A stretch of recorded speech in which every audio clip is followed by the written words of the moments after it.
Hey, everybody. Welcome back to Breakfast All Day. Alonso here with Matt and Christy, catching you up on the week in news and Corona news and showbiz news and whatever else the heck is going on.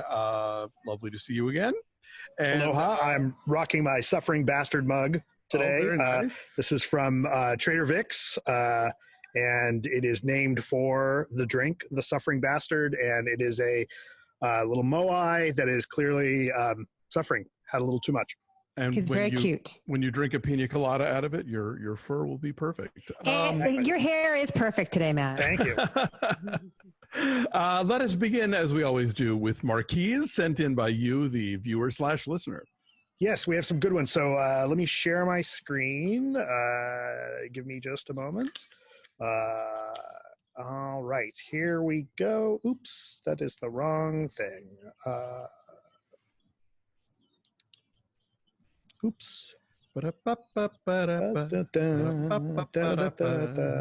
trying to do here?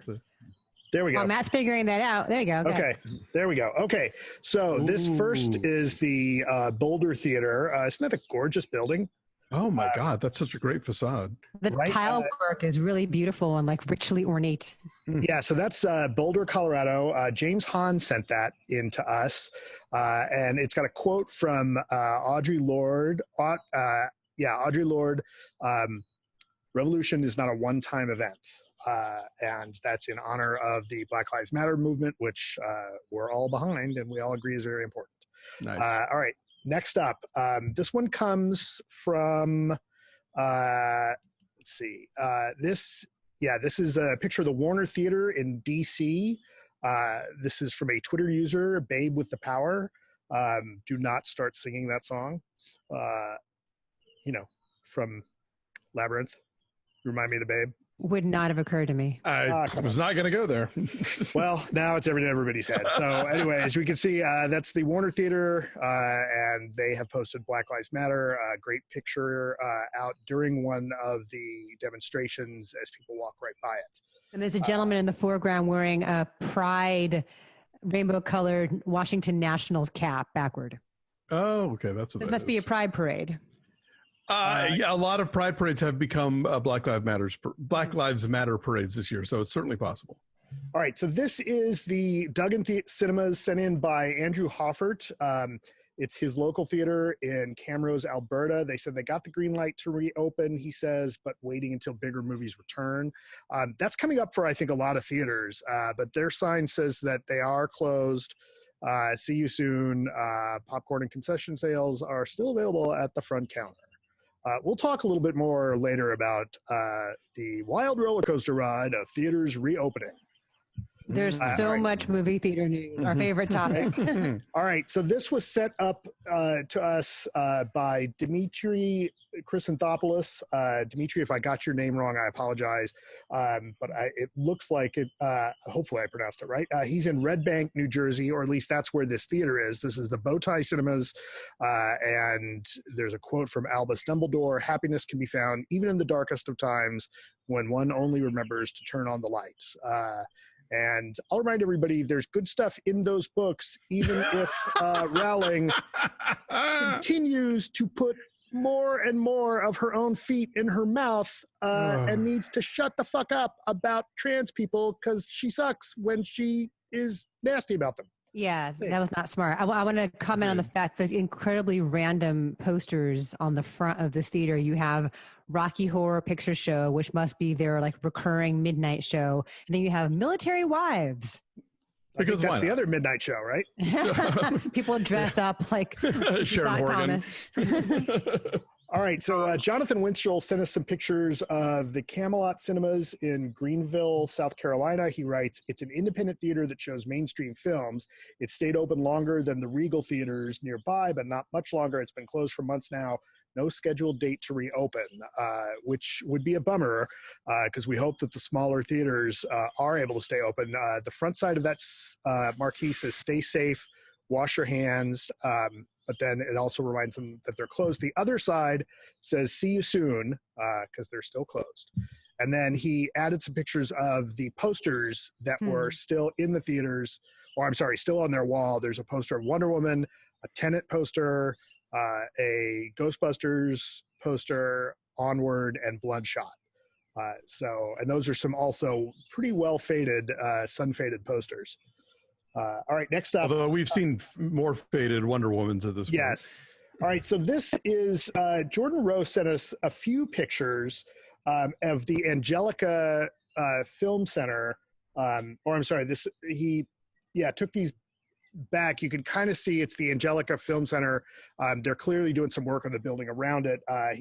Jordan writes, big fan of the show. I'm an LA native now based in NYC. I took these a few weeks back at the Angelica Theater in Greenwich Village, one of the premier art house theaters there, where studios will often open indies on their very first weekends, the same way they will at the ArcLight Hollywood or Landmark in LA.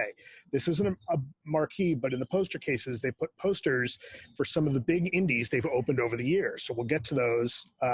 Here are some of the pictures. So Slumdog Millionaire, In the Mood for Love, and then City of God, and Kids, and then Pi, and the Blair Witch Project. Jordan goes on to write, he didn't live in NYC at the time, but a friend of mine who used to work there said that Slumdog in particular had a massive opening, likely the biggest in the theater's history, apparently lines around the block for weeks on end.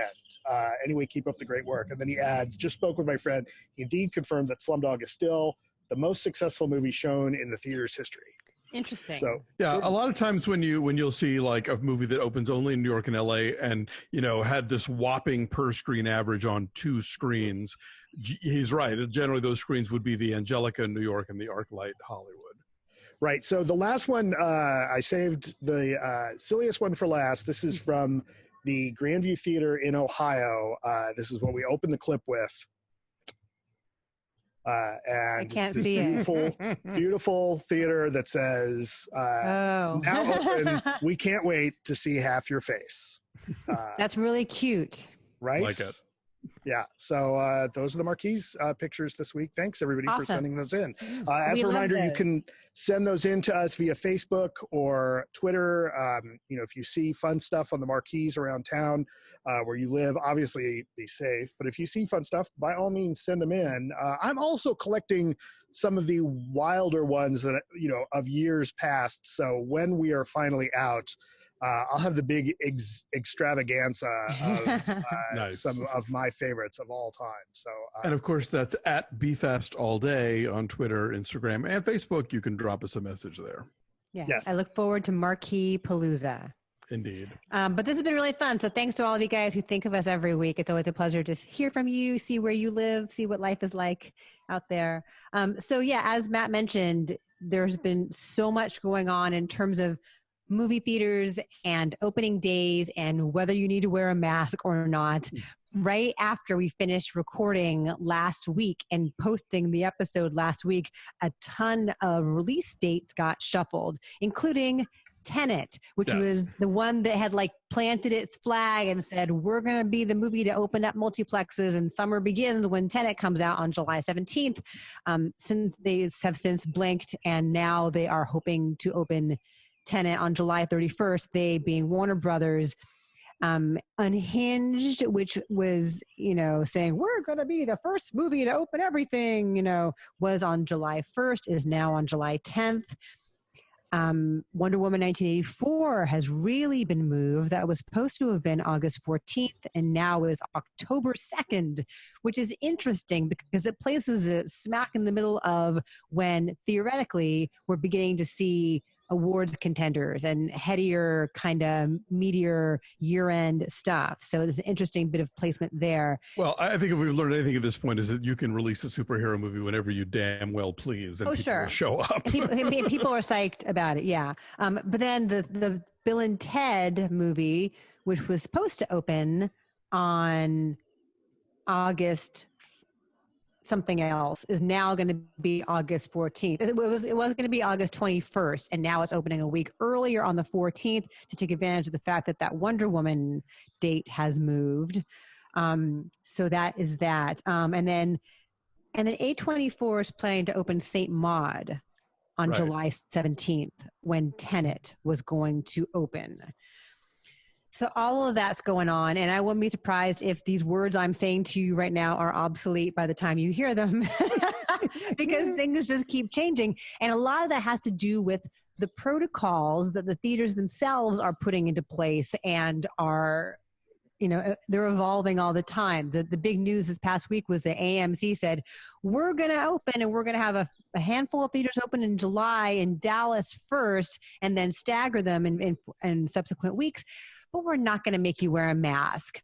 You should wear a mask. And this is the CEO of AMC Theaters saying, I'm going to wear a mask, but you don't have to, because we don't want to make this a political issue. Yeah, we don't want to get embroiled in a political controversy over people's beliefs. It's just so dumb because it really validates the notion that wearing a mask is a political statement. And it validates, like Trump himself this week said in an interview with the Wall Street Journal, like, I think people are wearing masks as a sign of protest against me.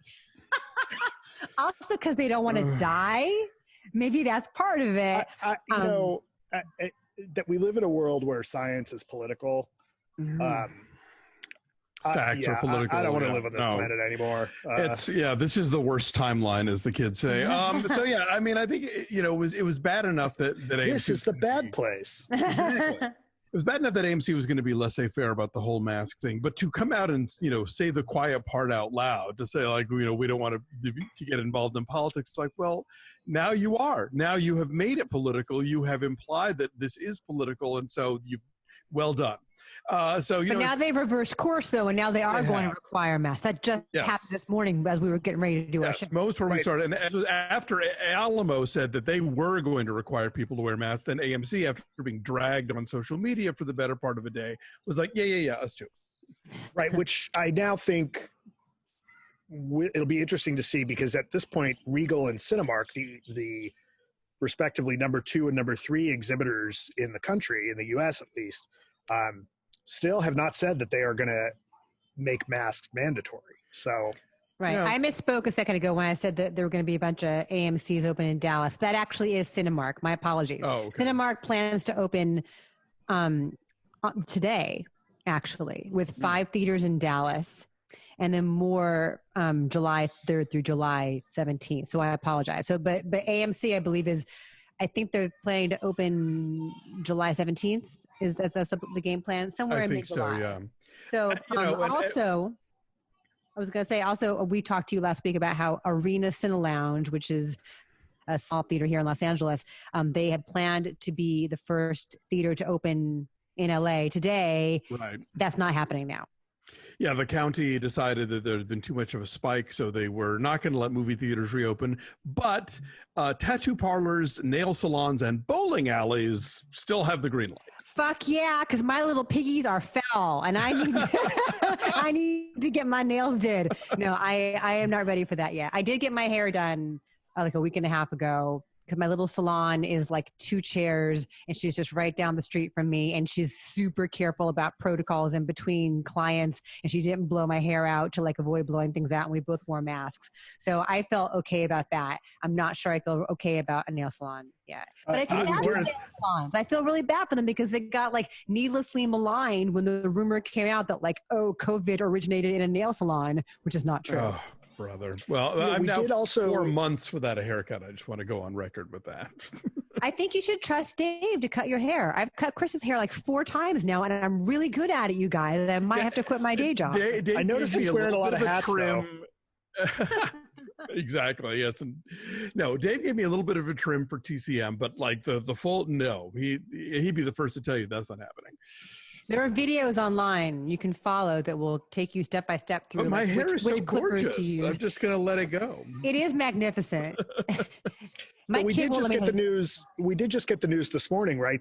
That California Governor Gavin Newsom went back to saying masks are now mandatory. Yeah, he said that yesterday. Oh, was that yesterday? But they haven't said how that's going to be enforced. So, and apparently Orange County is already planning to boycott that. Well, of course, yeah, the people who threatened their health commissioner with death threats when she told people they should wear masks. That's what's interesting about this whole theater conundrum is like, I think that obviously, in the dark, people are going to be eating popcorn or whatever, and so they're going to pull it down. But I think for theaters to say you have to wear masks means that they can stop you at the door, for not wearing one, and they can also flag you in public areas, the lobbies, the restrooms, whatever else, for not wearing them. Once you're in the dark, it's between you and your God. But like I think, as if you're going to be, and at that point you're going to be socially distanced anyway, because they're going to be selling seats in clusters.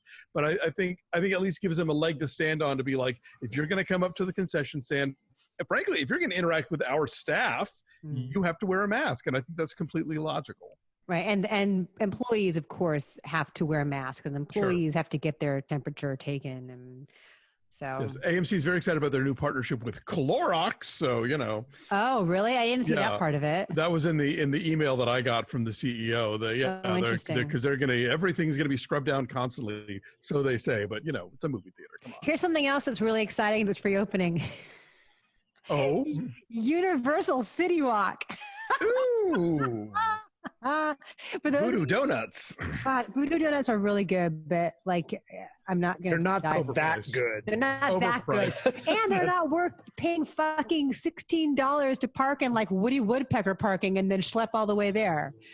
So, for those of you who've never been to LA or never been to Universal Studios, Universal City Walk is the big, touristy outdoor mall area. Right, it's like downtown Disney. Yeah, it's what you walk through to get to the park, and it's all there's a huge AMC theater there with a really good IMAX screen, but there's Voodoo Donuts and pizza and Cinnabon and souvenir shops and that kind of jazz. And no one who actually lives here would be caught dead at City Walk if they didn't have to be, but for tourists, it's a hot spot. And it's where Christopher Nolan makes us go see his movies in IMAX. It's true. Christopher Nolan. So whenever they screen Tenet for us, I'll meet you at City Walk and we'll go to Popcornopolis and get us. At least they have a legit IMAX screen there, right? As opposed to a bunch of them that they claim to be IMAX. Right. Right. Yeah, there's the other thing. I don't know if you have this in the, speaking of Universal, is the filming starting again on the Jurassic Kingdom, I think it is. Oh, yeah. Right. Well, I know that production in general is beginning to slowly turn back up again. Right. And somebody on Twitter had pointed out that it's, loving the irony of the company that has the theme park that they're debating whether or not to reopen is starting production in the middle of the pandemic. It's a little on the nose. It's very meta, yeah. And as somebody who pays attention to the Hallmark schedule, I know that Vancouver has resumed some production because Alicia Witt is making her Christmas movie there. They had been saying for a while they were gonna get started back, but I think with all of the the U.S. unions, they've got a ton of protocols in place for constant testing of cast and crew and whatever else. So. The Academy Awards have been moved to April 21st. That's about 2 months, almost 2 months later than it ordinarily is. In concert with that, the Academy Museum is going to open April 21st-ish. And the Spirit Awards have moved to the day before the Oscars because they are always the day before the Oscars. This also means that they are extending the qualifying time for potential awards winners. That's the thing that blows me away. It's one thing to push the thing back, but they're giving them 2 extra months. So there's going to be a 14-month awards period. So now the question is, is every year after this going to be 12 months that start in March, or is next year's Oscars going to be a 10-month eligibility period?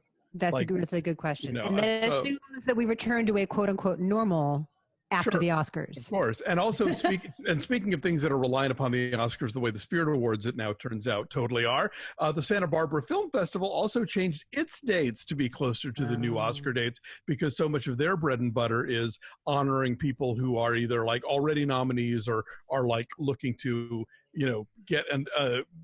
get considered by the For Your Consideration crowd. So let me ask you this. Let's say there's a Sundance. Let's say there's a Sundance next January in some form. Mm-hmm. Are those movies then eligible for 2021 Oscars, theoretically? Are the 2020 Oscar rules going to changing to include festivals, or is it still the same old? I see.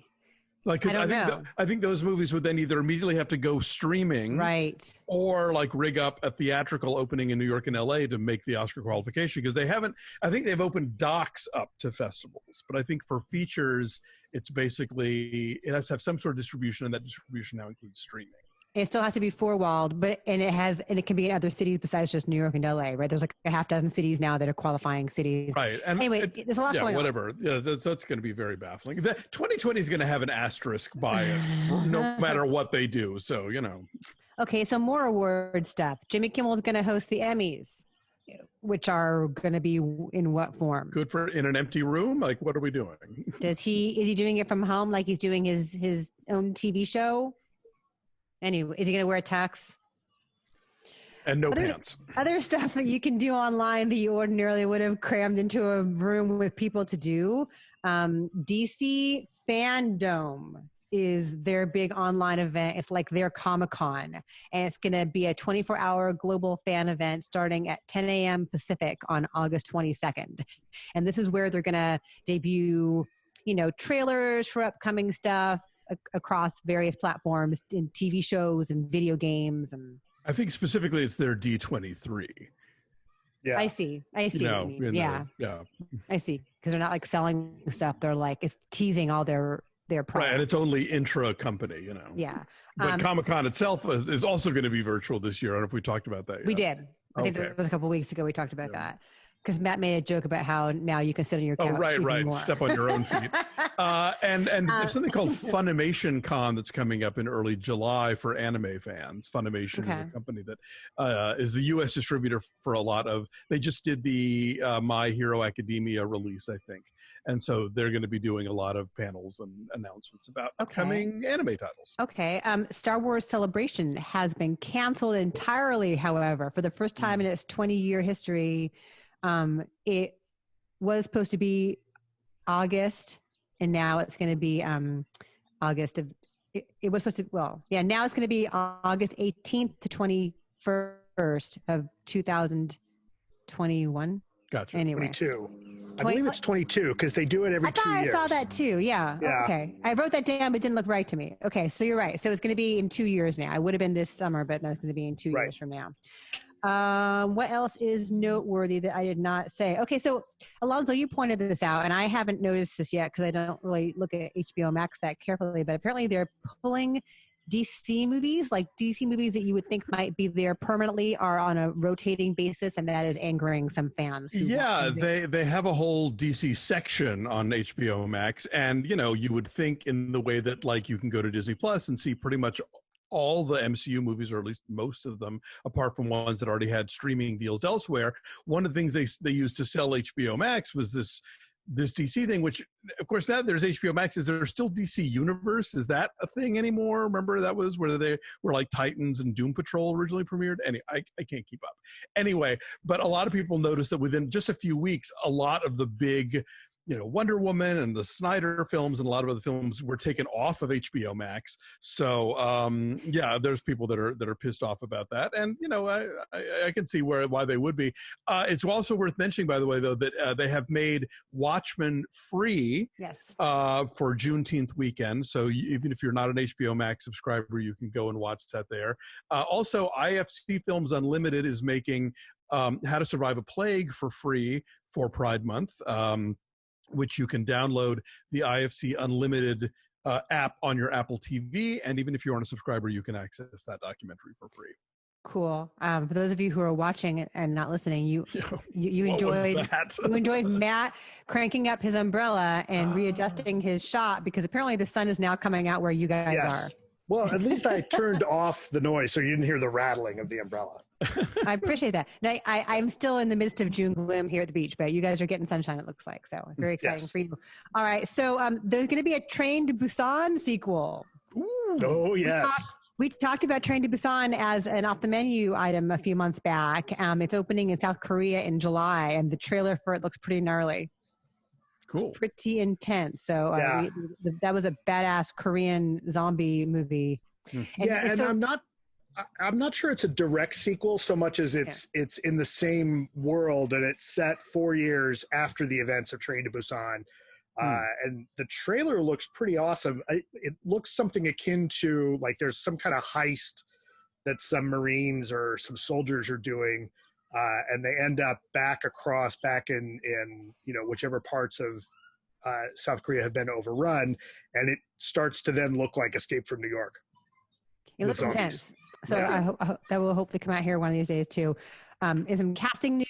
Kristen Stewart is going to play Princess Diana for Pablo Larraín. Yes. Which makes it sound like it'll be like the Jackie treatment of Princess Diana, which is interesting. I remember that. What was it? The terrible Naomi Watts with Naomi Watts, where she was happy and in love with Dodi Fayed, and that was kind of cringy, kind of stiff and cringy. But I have heard we haven't really done Die well yet, but yeah, you're right.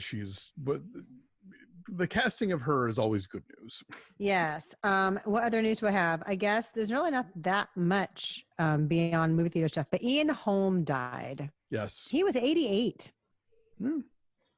Yeah, and it was complications from Parkinson's, it looks like. Oh, poor guy. Okay. Yeah. Well, everybody brought up Aliens and Lord of the Rings, but, for me, he's always Mr. Helpman in Brazil.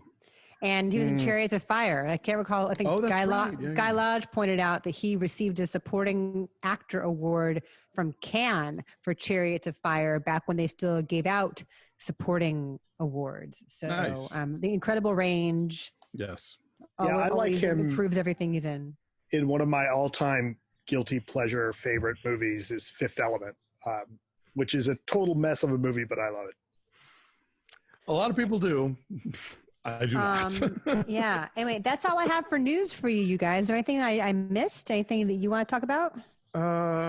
Different Oscars and the thing. I'm trying to imagine if there was anything else that has popped up as sort of like free streaming opportunities. But yeah, Watchmen and Plague were the ones that came to mind. I think they're still doing on Criterion Channel, and they finally created a section for it called like Black Lives or something. So it's very easy to find. And even if you aren't a Criterion Channel subscriber, they are providing free access to a ton of movies directed by Black filmmakers about Black subjects, the whole gamut, including the pioneers of African-American cinema, which is this amazing, it was a Blu-ray box set and they've got them on Criterion. And it's all these old 30s, Oscar Michaud, really early examples of Black cinema that had there were there was a circuit of Black theaters that these films played at, and white audiences were probably didn't even know they existed.